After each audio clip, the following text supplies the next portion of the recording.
take your life seriously.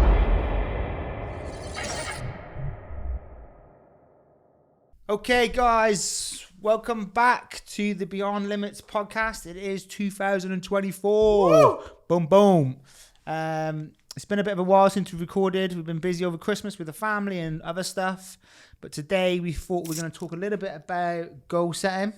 A little bit more about goal setting. We talk about this quite a lot. Yeah. But it's important. It's a time of year as well, isn't it? It is, but it's also, at the time of recording, the 15th of January. And I don't know the science or the facts or the research or any of that stuff, but I think it's about this time that many people that set goals or resolutions, whatever it is, going into a new year, this is the kind of time now where they start to rethink. Quit. Yeah, that's what I was going to say. I said Quit. this in a very nice way. Rethink their goals. Because the reality of life steps in. Children, work, hobbies, jobs, all the other stuff. And it's overwhelming. It gets a little bit crazy. And then, you have to prioritize and you have to think what's important and focus on that.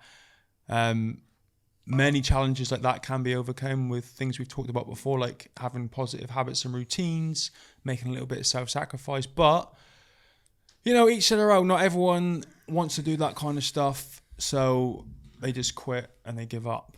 But we're not going to talk about quitting and giving up, because that's not what we do here on the Beyond Limits podcast. We talk about adapting, evolving, remaining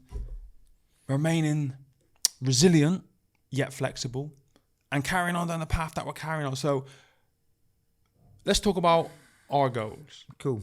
To start with. Would you like to start, or do you want me to? I'll start, yeah. I think it's important to, information is like freely available now. So I think the best way to sort of put it across is, okay, so what goals are we going to set, and then how are we going to hold ourselves accountable for those goals? And then I think you might get more from that than just the information itself about, because everyone knows how important it is to set goals and stuff like that. So my goals for 2024, I want to take care of this beautiful body of mine that I might have abused a little bit over the years through too much training. So I think body first is my New Year's resolution. I've dedicated Wednesdays now to sort of taking off from training. When I say training, I mean hard sparring. I'll still be training, but I will be stretching and having a sports massage and do stuff like that, where I'm sort of taking care and rehabbing my body a little bit more, something I've neglected in the past. That's one of my goals.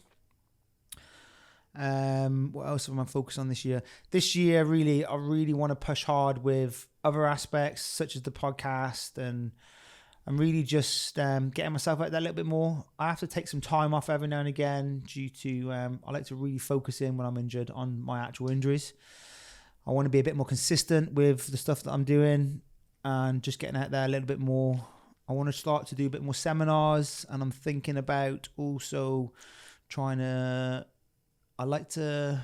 ex-council kid, and really martial arts and jiu-jitsu wasn't a thing for me. I mean, I was lucky to get into a boxing gym, but that was always like pay as you go, and I wouldn't have been able to set up a membership or whatever, just because of the way my family was. So it'd be nice for me, I think personally, to start to, if there are any, families struggling to get some more kids into BJJ, that's what I'm really passionate about. So I'm going to start the ball rolling with that this year. It might take me some time, but I'm going to push that a bit more. Sick. How about yourself, mate? I know you're busy. You're pushing hard this year. Mate, I've just opened my iPhone for those of you that cannot see, and I'm gonna share some of my goals. Not all of them, but some of them, and then talk a little bit about actually in the first 15 days of the year, what's already happened. So I wrote out at Christmas, 2024 is all about, and then I just wrote down a bunch of stuff that came to my head first and foremost, wrote it down, and these are the things that I want to focus on. So ironically, the first one is focus, discipline, consistency, goals. By the way, if I'm slurring, it's because I have Invisalign Can't even teeth tell, thing. mate. No, but I'm slurring my S's. think? I feel like I am, because you said about taking care of your body. I'm taking care of my teeth. It's part of my body. So I apologize if I'm slurring. But 2024 is about focus, discipline, consistency, goals, mindset, being elite.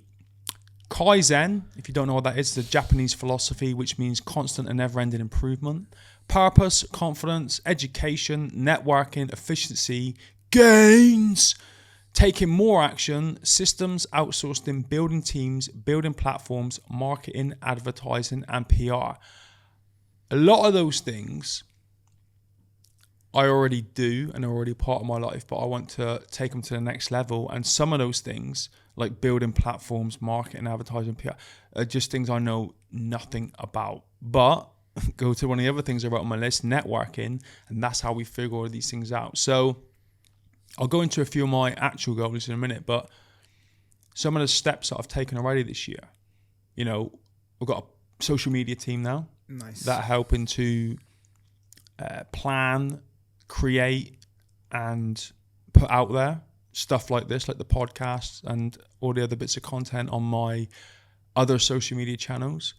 I have hired a virtual assistant to help me with all of the I don't know. I never know how to say this. Not the lower value tasks, but the ones that take a lot of time and distract me from the strategic tasks. Yeah. So there's going to be a lot of stuff I'm going to be outsourcing now to free up some time. Nice.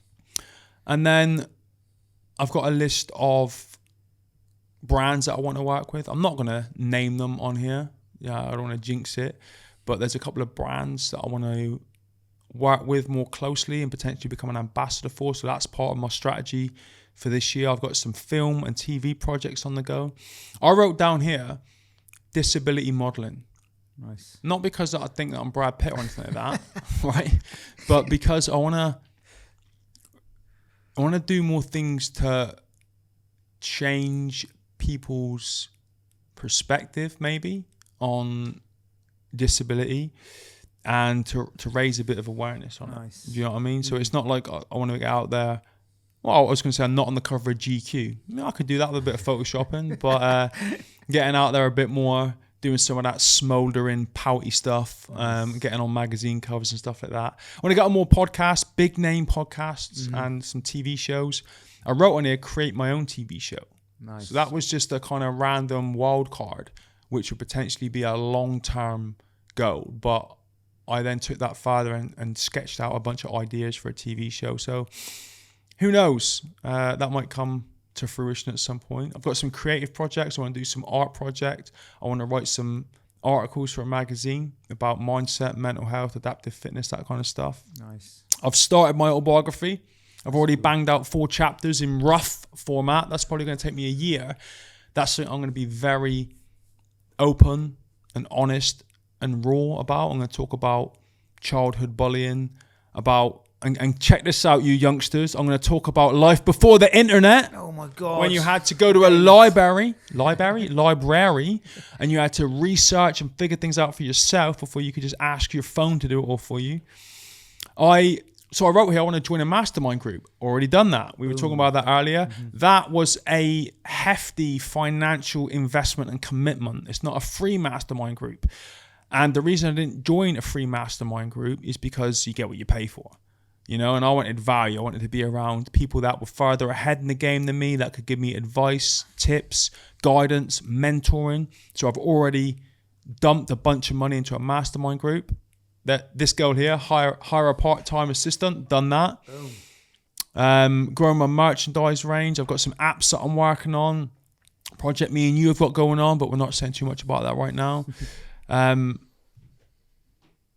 going to be here all day talking about myself, I know, mate. This is good. Contribution and giving back. I've got some marathons that I want to get involved in on my hand bike, dragging 100 kilos in a sled.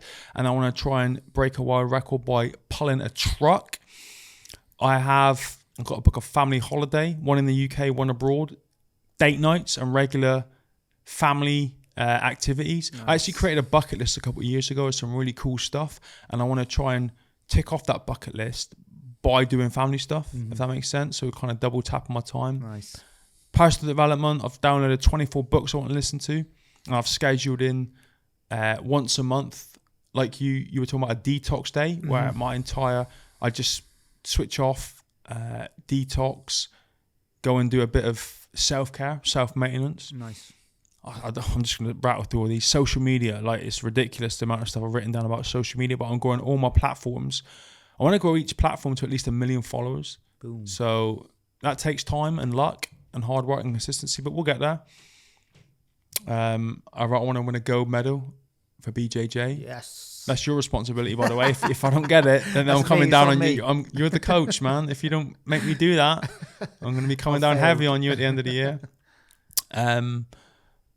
I don't want to go through this. It's getting boring now, just talking about all this. But I'm scrolling and scrolling and scrolling. It's amazing though. I know you've got loads on there, but it's your process, I think, is way different to mine. So you take that must take you a while to write that. So do you go through the same process each year? Do you like sit down and think, right, this year I'm gonna?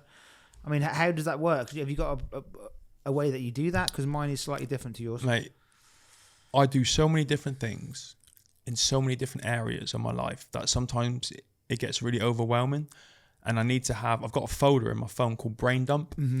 And sometimes on that detox day, I'll have to take myself off for a couple of hours and literally just kind of like close my eyes, and I'll either dictate or I'll type everything in my head. And it's just a massive mess on a page. Yeah. And then you go through a process of batching it together. Like, oh, okay, all that's about fitness, all that's about business, all that's about family. Nice. And you batch it all together, and then you put it into some sort of order. And then you kind of decide actually what you really want to do, where you should focus, and what's just distracting and rubbish and low cost stuff, and you get rid of it. Then you create the plan, and then you execute the plan. So it is quite a lengthy process.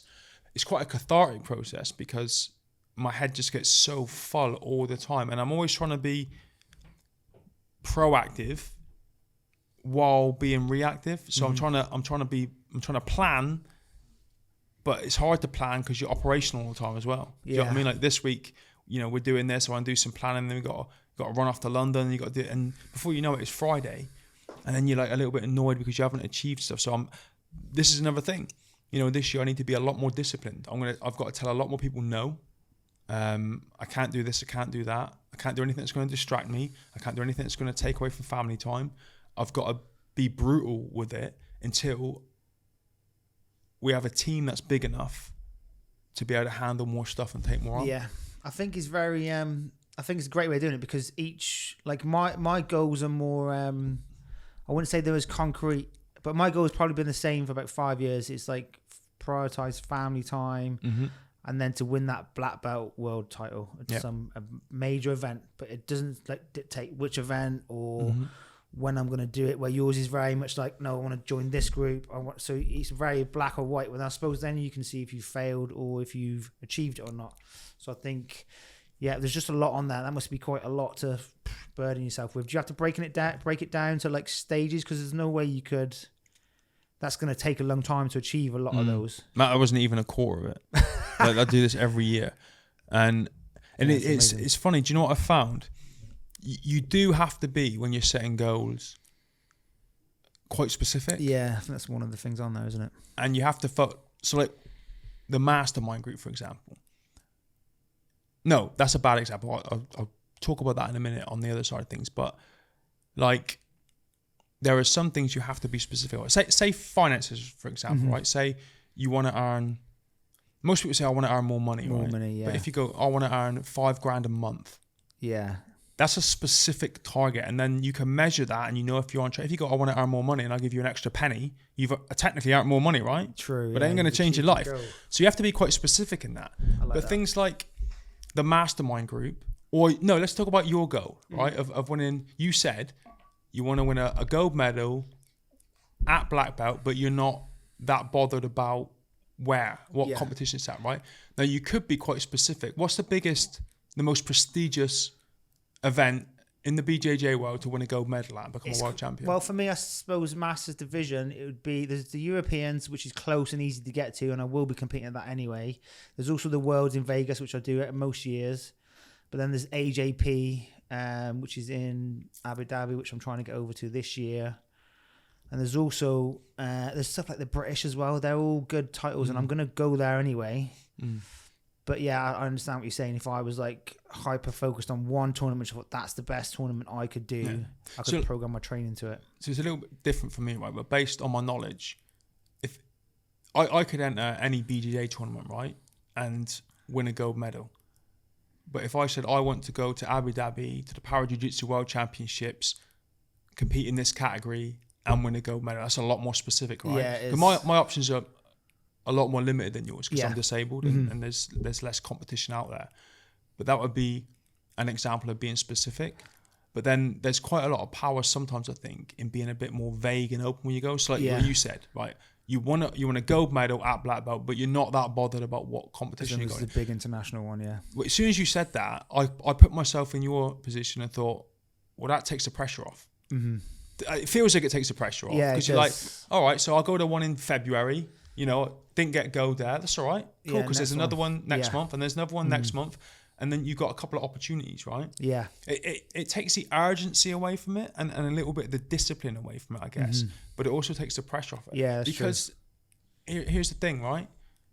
I think I know you well enough to know now that you're not focusing your entire life and sacrificing everything around it. No. On BJJ. If you were, then it'd be a bit different. Yeah. Right? And you'd lock in on, I want this, I want that, I want this. And then everything you do is focused towards that. But you've got children, a wife, business to run, and all these other things. You can't always do that. No.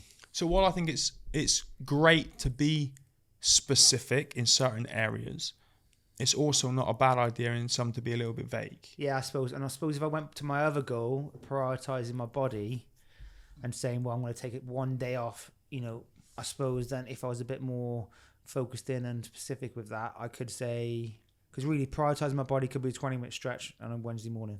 That could be it. And I've achieved my goal. But really, that's not going to move the needle much. It needs to be like, okay, I need to be pain-free in 2 months. That's my goal. If I'm pain-free in 2 months, waking up not like a broken old man, then that's, I suppose, So I suppose with that one, I could be a bit more focused in and detailed with that. Okay, my goal is to try and be a bit more flexible. But it's even that, a bit more flexible is quite like, I can almost touch my toes. It's hard. I want to be able to touch my toes by March 1st or do the splits across the chairs by March 2nd. That's more specific. Yeah, true. I should focus in more about it. I find it very difficult as well. You know, you've got personal goals and professional goals. In your professional ones, you know, there could be a bit more pressure. If you've got employees and bills to pay and targets to hit, then the pressure to be specific and hit those specific goals and targets is more than potentially in your personal life where you're going to attempt to touch your toes by, you know, that's not life or death, is it? No one else, no employees are going to lose their job and, you know, not be able to pay their bills because you can't touch your toes. Yeah. Do you know what I mean? So it's difficult. I've done it before. I've done this before in years gone by where I have been so rigid and strict and down the line and created a plan and stuck to it as close as I possibly could.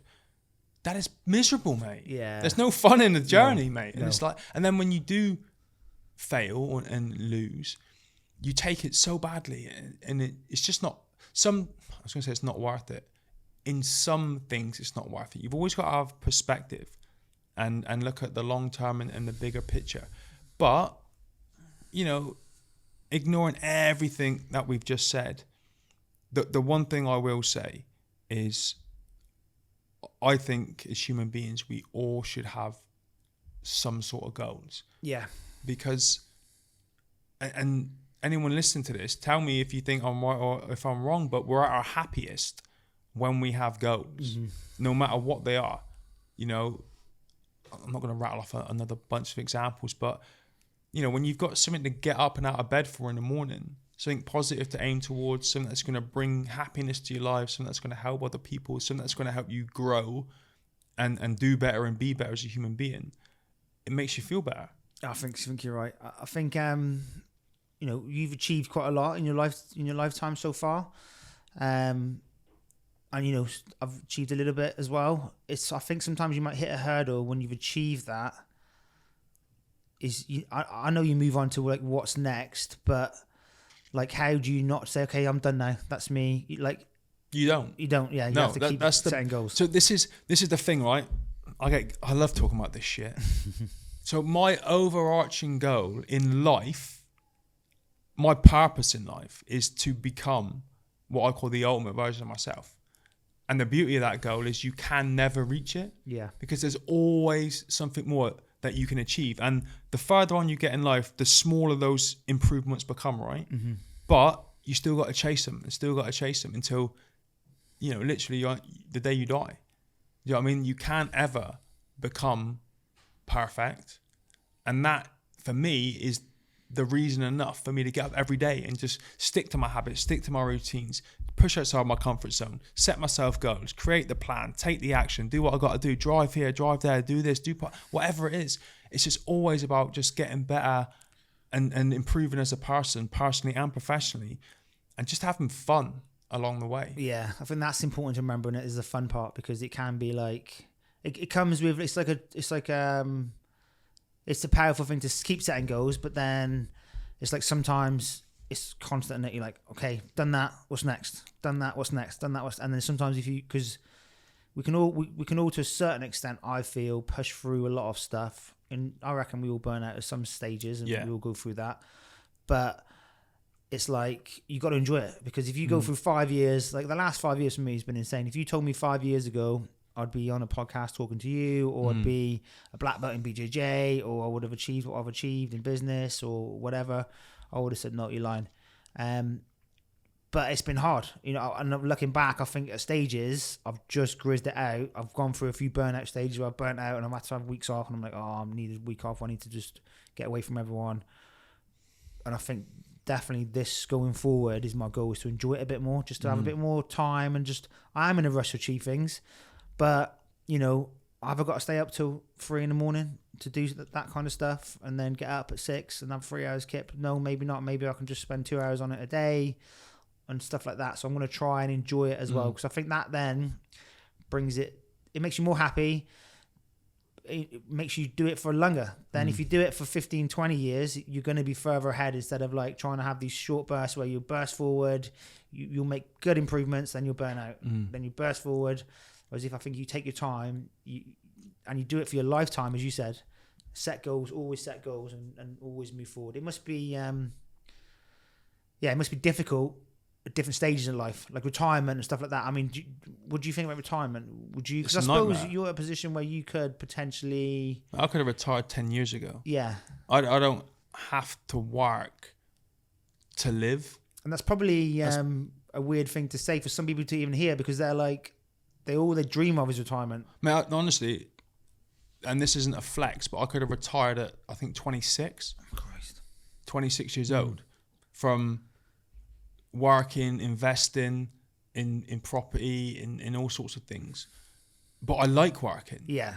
I'm just like a personal development addict. And I just... Mate, human beings are capable of so much. And here's where we fuck up, right? We look at people on telly, that are successful. I'm going to show my old man this now. I'm trying to find like Elvis Presley, Lionel Messi, Eminem, whoever it is, right? These big global names that everyone knows. You look at these people and you can never imagine yourself achieving the kind of things that they achieve. And that's bullshit. Yeah. Like, we're all capable of greatness, but I think we get beaten down a little bit by... I think we're going to go in a rabbit hole here, but I think it starts at school, where you get told, if you can't sit in a line in a classroom and learn what this person's teaching you to learn, the exact way they teach you to learn it, and then regurgitate it when it comes to being tested, then you're an idiot, which is ridiculous. Yeah, it is. Do you know what I mean? It's like a memory test. School's great for the basics. It's great for learning social skills at a young age, how to interact with other people. It's great about learning the basics, English and maths. And, I don't remember the last time I used Pythagoras' theorem, but, you learn a lot of life skills at school. But if you come out of school without much, it doesn't mean that you're stupid and never going to achieve anything. If you've got that drive and that vision and that resilience and that willing to do whatever is necessary at certain points to go and achieve what you want to achieve, then it's easy to do. And I just love all this stuff, like we're not professional podcasters. No. I don't give a shit because this is fun to me, and we'll get better at it. And eventually we'll monetize it, and then we'll overtake Joe Rogan in the charts, and then everyone will be coming on our podcast, right? Jiu-jitsu. I'm not that good at it. I've got one arm, but I love doing it. I love training it. I love going to competitions and getting my ass kicked and then learning from it. I'm not the perfect father. I'm not the perfect friend. I'm not the perfect husband. I'm never going to be. But I enjoy learning to be better all the time and then improving the process. And that's what it is. It's all about just spending every day of your life having, in a fun way, not all the time, but as much as you can, trying to improve and trying to be better. That's the purpose of life for me, Yeah, it was something you said at the start of that principle. Kaizen, was it? Kaizen, yeah. Yeah, that never-ending sort of pursuit for... Constant and never-ending improvement. Nice. So 1% rule. Just doing 1% every day to get a little bit better or whatever it is that lights you up and you're passionate about. Let's just take it back a little stage then. So let's just say you did retire at 26. Mm-hmm. Let's just say, what does Mark's... And you set no goals from then. You retired. What does Mark's life look like now? Do you know what I mean? If you were sat on a beach somewhere, and it sounds fun, but imagine if you've done that, let's say you're having a few drinks every day, you're chilling, you've done that for, for 10, 15 years. What does it look like? You're going to be a bit bigger. Definitely. Right. I tell you what, right? This is for all you oldies out there. You young'uns might not get this. Right. Only Fools and Horses, right? Yeah. You've watched it before. Mm-hmm. Are you familiar with Right. So the whole thing with that is like, he's a hustler, right? Yeah. Oh, I got this. He loves the hustle and selling the knockoff gear and this and that, making a bit of money, paying the bills, never having enough, going and hustling, doing the next thing. And then towards the end of the show, they win the lottery, right? Mm-hmm. And he goes and buys the Rolls Royce, and he's got the massive cigar, and they buy the big house, and Uncle Albert's got his boat going down the Thames. Everything's great. And then in one episode, Del Boy goes back to his flat, and it's empty, and he's in the dark, and he's just sat there. And then Rodney turns up, and he said, "What are you doing here?" He's like, "I miss it, mate. I miss the hustle. I miss the buzz and the excitement." And the phone goes off, and this bloke, he's like, "Yeah, I can come down and pick up those 20, whatever they are, copy machines, and yeah, we all sell." And then Rodney's like, "Mate, we're not in business anymore." And he puts the phone down, and he's like down about it. Because he loved the buzz and the hustle. It wasn't about earning loads of money. It was about the hustle and who he was naturally. And that's how I look at retirement. I lie on a beach, like doing what? Lying in a puddle of my own sweat. Yeah. And I don't drink, so I'm not going to sit there getting minging all the time. I'll be drinking water. And it's great. I look at those periods as great for like recovery and having a bit of a reset, but I couldn't do it all the time. Do you know what I mean? I've got to have a purpose. And it's difficult, because you get distracted by a lot of different things, but you have to be disciplined. Like, I have to not check social media all the time and be so reactive. I find that difficult though, because I'm trying to grow it all the time, and to grow it you have to be reactive. You have to answer people's DMs, you have to answer the comments, and across all those different platforms it distracts you from doing the deep work. That book is great, Deep Work.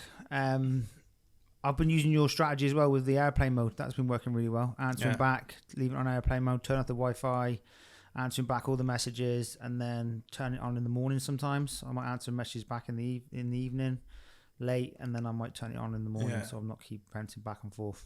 Yeah, that's a great little strategy. Yeah, I like that one. Turn on your phone and you got 700 messages from so many different people, and then you reply to one, go to the next one, and then someone answers you back, and it's stressful. Yeah. Put it on airplane mode, answer them all, put the Wi-Fi on, they all got at the same time. Job done. Perfect. Okay, so we're trying to bring you a bit more content from books and stuff this year. So it's not just going to be me and Mark coming up with the stuff. We read books anyway, but I think just having it a bit more official would be better. Anything else from you? Yeah, a little tip before we finish when it comes to reading books and consuming other people's content. When I do, I'm not great at it. I read a lot, but I seem to only be able to really take about 10 or 15% from a book. Mm-hmm. This is why I've gone to that app that you've got that summarizes them. Yes. But what I'll say about books and content and all this kind of stuff, and a lot of things that you do in life, is to adopt the Bruce Lee philosophy. Take what's useful, discard what isn't, and make it uniquely your own. Because a lot of the stuff, I went through this phase where I thought, when I read a book, I have to do everything that person in that book tells me. But that didn't apply to my life. Some of it I was like, well, I can't do this. That's not relevant. Yada, yada, yada. And then over time, I thought, okay, when I'm listening to books, reading books, I will just take what's useful to me at that moment in my life at that time, store the rest of it, and ditch all the stuff that's not necessary for me. So some of the apps I use, one's called Blinkist, that summarizes most books into like 15-20 minute snippets. And then if I really like the book, then I'll get an Audible book. And then sometimes, rarely, I will read a book. But then during all of that, I use the Notes app on my phone to just write down key information, because sometimes it is hard to memorize it all. So those are some great apps out there to sort of get the information. And even if I'm listening to a podcast and I feel like the podcast has a few like bits that's helpful, then I'll also take notes on that as well. Yeah. Another good app is Headway. And if you're driving, like I do, when I listen to my audiobooks, I don't want to activate my phone now, but I'll just say, Siri, take a note, and it will take the note, and then I'll dictate it. And then when I get to my destination, batch them all into one big bunch of notes and figure it out from there. Nice. Awesome. It's great to be back, mate. Yes. And we'll be back soon with some more helpful information. And don't forget to like, comment, subscribe, share. What else did I do? Whatever it is that you do these days, do it all. Thank you.